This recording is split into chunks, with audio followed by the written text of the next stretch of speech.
As efficient as I always am. Understood. Régis, can I ask you about Romain firstly? Is there any update on? Yeah, hamstring injury, and we don't know yet the timeline. We need other advices from specialists, so we have to wait a little bit. Yeah. I think on Saturday you knew straight away what the problem was. Is it a worry? Are you concerned it might be the end of the season? Yeah, it's possible.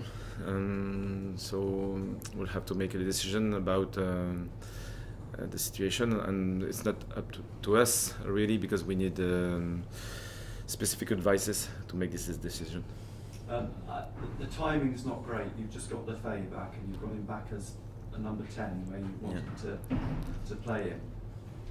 With Mundell's injury, are you going to leave Lefebvre as a 10 because you've got other options now on the left with Leander and Tommy Watson? Yeah. First of all, we have to protect Enzo. So the question mark for him is to improve gradually his shape and his connection with the team without being in a rush, I think. So first idea. And the second idea, we'll see, because we still have 6 games left in this league, so many experiences, many opportunities to test different options. I say it's a luxury. I mean, in a sense, it is to have no pressure on you because of the position you are in the table. So you can afford to. Can you afford to rotate? You can afford to take your time in getting Lefebvre and other players back from injury. Yeah, the core of the group is still small, but yeah, we are in a very good place, and we can manage a little bit more now. The rotation, the experiences we can give for some young players, and to rotate a little bit more the squad. Yeah, it's possible. I know you're very hot on using analytics and statistics and all those sort of the tools that you've got available to you in football now. There's a piece in the paper at the weekend in Sunday Times about Brentford, and they are sort of at the forefront of sort of the player side of data. But they're also apparently now employing PhD students to look at the physiological and biological data as well surrounding, I think, the issue of hamstring injuries. Yeah. And is that something you'd look at trying to find, because it's clearly, I think you've got, is it 5 players at the moment with hamstring issues? Yes, it's not unusual in football because of the speed of the game now, the repetition of sprints, and the evolution of the game and the players as well. So, for example, for our wingers, many of them are like sprinters, so they are more vulnerable, I think, for this type of injuries. And at the same time, we still want to improve our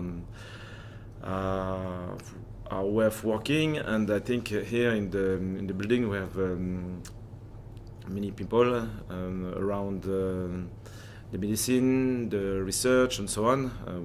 Who are connected with these researchers. I think they say that with Brentford, they're now doing due diligence on the individuals, the chances of players picking up hamstring injuries. It's interesting with Sunderland because you have some like Mundell and Ballard who seem to be vulnerable for hamstring injuries, yet other players like Joe, Hume, Roberts don't ever seem to pick up those sort of injuries. I think Pat had this kind of injuries before, I think.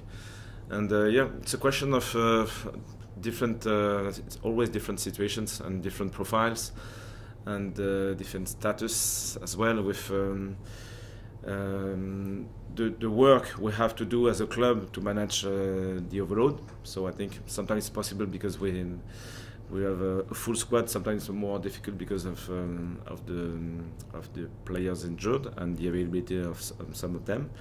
And at the same time, I think we have a preparation in the gym. We have a connection with physios and so on, and the experience of the players as well. Then because they can manage their bodies, they can work on specific elements to improve the strength, how they can stretch their muscles and so on. So it's a combination of different elements at the end. So another long trip, Norwich. Norwich on the back of the defeat at Plymouth as well, so no doubt expecting a bit of a backlash, Norwich being at home as well. They are a good team, I think, and with really strong in possession, with many threats to score, to run behind, to dribble, to play over, to play round. Many options in this team, and they struggle a bit because of different reasons. I think for every club it's still the same, but we'll have to manage a tough game, I think. Interesting dynamic, because they probably do need to win if they're going to keep their playoff hopes alive. You win and you're in the playoffs, so there's something riding on it for both of you.